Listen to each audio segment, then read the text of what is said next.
buni fuqarolarga ayta olmaymiz. Lekin ular ham shubhalanmasligi kerak. Bu tashqaridan olingan kreditlarni biz yeb olishga haqlimiz. Biz ham osonlik bilan kelmaganmiz bu mansabga. Mendagi taklif shuki, soliqni ko'tarish kerak, radarlarni ko'paytirish kerak, pensiyani azaytirish kerak. Hatto bolalarga beriladigan pulni ham to'xtatish kerak va yana prava narxlarini ko'tarib xalqni itarish kerak. Narx-navolarni keskin ko'tarishimiz kerak. Chunki bizning qasamyodimiz narxni ko'tar, xalqni itar. Ham qasamyodimiz va shiorimiz shundan iborat.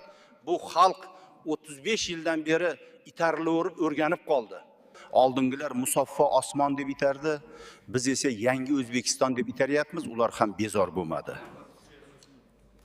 Xullas bizga hamma narsa mojno.